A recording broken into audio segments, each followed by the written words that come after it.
Indian എയർഫോഴ്സിൽ സ്ഥിരജോലി ആഗ്രഹിക്കുന്നവർക്ക് മുൻപൊരു notification ഓൺലൈനായിട്ട് വിളിച്ച കാര്യം നമ്മൾ അപ്ഡേറ്റ് ചെയ്തിട്ടുണ്ടായിരുന്നു. ഫ്ലൈയിങ് ബ്രാഞ്ച് ഉണ്ട്, ഗ്രൗണ്ട് ഡ്യൂട്ടി ഉണ്ട്, ground duty technical and non technical, ഇങ്ങനെ വിവിധ വിഭാഗത്തിലേക്കായിരുന്നു മിനിമം ഡിഗ്രി ഉള്ളവരിൽ നിന്ന് അപേക്ഷ വിളിച്ചിട്ടുണ്ടായിരുന്നത്.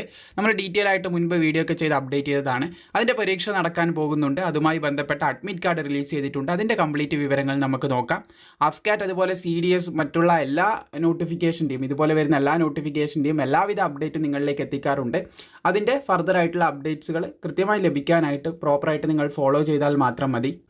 അപ്പോൾ നമ്മൾ പറഞ്ഞതുപോലെ തന്നെ അഫ്കാറ്റിൻ്റെ, അതായത് ഇന്ത്യൻ എയർഫോഴ്സ് കോമൺ അഡ്മിഷൻ ടെസ്റ്റിൻ്റെ നമ്മുടെ അഫ്കാറ്റിൻ്റെ അഡ്മിറ്റ് കാർഡ് ഇപ്പോൾ റിലീസ് ചെയ്തിട്ടുണ്ട്. മിനിമം ഡിഗ്രി ഉള്ളവർക്ക് ഇന്ത്യൻ എയർഫോഴ്സിൽ ഓഫീസർ ആവാനുള്ളൊരു അവസരമായിരുന്നു ഈ ഒരു എക്സാമിലൂടെ വന്നിട്ടുണ്ടായിരുന്നത്. നമ്മൾ കൃത്യമായിട്ട് അപ്ഡേറ്റ് ചെയ്തതാണ്. സോ ഇതിൻ്റെ അഡ്മിറ്റ് കാർഡ് ഡൗൺലോഡ് ചെയ്യാനായിട്ട് നമ്മളിത് വന്ന ഉടനെ തന്നെ വാട്സപ്പ് ചാനലിലൂടെ അപ്ഡേറ്റ് ചെയ്തിട്ടുണ്ടായിരുന്നു. വാട്സപ്പ് ചാനലിൽ നിങ്ങൾ അംഗമല്ലെങ്കിൽ ലിങ്കും കാര്യങ്ങളൊക്കെ താഴെ ലഭിക്കും. സോ ഇതിൻ്റെ അഡ്മിറ്റ് കാർഡ് ഡൗൺലോഡ് ചെയ്യാനായിട്ട് നിങ്ങളുടെ ഇമെയിൽ ID ആദ്യം എൻ്റർ ചെയ്യുക. അതിനുശേഷം പാസ്വേഡ് എൻ്റർ ചെയ്യുക. പിന്നെ ഇവിടെ കാണുന്ന ഈ ക്യാപ്ഷ തെറ്റാതെ ഇവിടെ എൻ്റർ ചെയ്യുക. എന്നിട്ട് സൈനിങ് കൊടുത്ത് നിങ്ങൾക്ക് നിങ്ങളുടെ അഡ്മിറ്റ് കാർഡിലേക്ക് എത്തിച്ചേരാനായിട്ട് സാധിക്കുന്നതാണ്. സോ എക്സാം എടുത്തിരിക്കുകയാണ്. നമ്മൾ മുൻപ് അപ്ഡേറ്റ് ചെയ്തൊരു നോട്ടിഫിക്കേഷൻ ആയിരുന്നു അഫ്കാറ്റിൻ്റെ 01/2025 നോട്ടിഫിക്കേഷൻ.